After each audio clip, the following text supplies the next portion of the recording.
আসসালামু আলাইকুম। কেমন আছেন সবাই? আশা রাখি সবাই ভালো আছেন।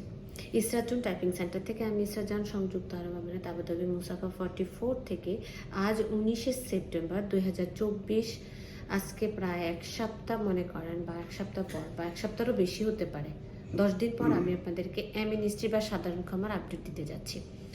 তো আজকে যে আপডেট আমি দিতে যাচ্ছি সেটা শুধুমাত্র বাংলাদেশের ন্যাশনালিটিদের ট্রান্সফার ভিসা যারা অ্যামনিস্টির আন্ডারে আছেন, অর্থাৎ যারা সেপ্টেম্বর 1 তারিখের আগ থেকে ভায়োলেশন বা ফাইনে বা স্কন্ডিং বা ব্লকের আন্ডারে ছিলেন, তাদের জন্য ট্রান্সফার মোটামুটি ডান, অফিসিয়ালি তাদের জন্য ভিসা ওপেন। ঠিক আছে। আর যারা আমরা এখন নতুন করে 1 তারিখের পর থেকে ক্যান্সেল হয়ে ভিসা ট্রান্সফার করতে চাচ্ছি, তাদের জন্য কমপ্লিটলি ভিসা বন্ধ। তারা ভিসা ক্যান্সেল করবেন, অন্য জায়গায় ট্রান্সফার করবেন, এই ধরনের চিন্তাভাবনা যারা করছেন তাদের জন্য কিন্তু ভিসা কমপ্লিটলি বন্ধ আছে। এবার আসেন, যারা আমরা ফাইনের আওতায় আছি, যারা এখন ভিসা ট্রান্সফার করতে চাচ্ছে দুবাই বা আবুধাবিতে বা অন্যান্য স্টেটে, হ্যাঁ আমাদের ভিসা কিন্তু নর্মালি হচ্ছে, অফিসিয়ালি ভিসা ওপেন, কিন্তু প্রবলেম তারপরে হচ্ছে যে আমরা যখন অফার লেটার টাইপ করতে যাই সেখানে আসে this service is not available.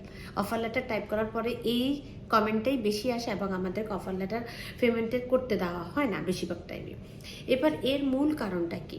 এটা হচ্ছে যে আমি যদি একদম রিয়েল বাংলায় বলতে যাই, আমাদের বাংলাদেশে লোডশেডিংটা যেভাবে হয়, অর্থাৎ কারেন্ট আসা যাওয়া যেভাবে হয়, কারেন্ট দিচ্ছে চলে যাচ্ছে, ঠিক এখানকার আমরা যারা এখন অফার লেটার টাইপ করতে যাচ্ছি, যারা মিনিস্ট্রির আন্ডার আছে, তাদের জন্য সিস্টেম এরকম, কখনো পাচ্ছি কখনো পাচ্ছি না। যখনই সিস্টেম ওপেন করা হচ্ছে তখনই আমরা অফার লেটার টাইপ করলে ওই অফার লেটারগুলো অ্যাপ্রুভাল হচ্ছে। আর যখন সিস্টেম বন্ধ আছে তখন ওই বারবার যতবারই অফার লেটার টাইপ করতে চাই ততবারই আসে this service is not available. আর এইটাই হচ্ছে যে আমরা অনেকে বলতেছি যে ভিসা বন্ধ, বাংলাদেশিদের জন্য ভিসা হচ্ছে না, ট্রান্সফার বন্ধ, ট্রান্সফার হচ্ছে না, এই হচ্ছে কথা। অফিসিয়ালি অফিসিয়ালি যে টাইমটা হচ্ছে সেটা হচ্ছে 8টা থেকে 5টা বা 8টা থেকে 6টা, এর মধ্যে কিন্তু আমাদের সিস্টেম ক্লোজ হয়ে যায়। ঠিক আছে, নর্মাল অফিসিয়ালি। তো এই ক্লোজের ভিতরেই কিন্তু আমাদেরকে টাইপের জন্য ওয়েট করতে হয়। দেখা গেছে 2 দিন পর্যন্ত ওপেনই নেই, টাইপই হচ্ছে না। 2 দিন পরে একদিনে 2-1 ঘন্টা পাইলাম, ওটার ভিতরে যতগুলো অ্যাপ্লিকেশন হয়। ঠিক আছে।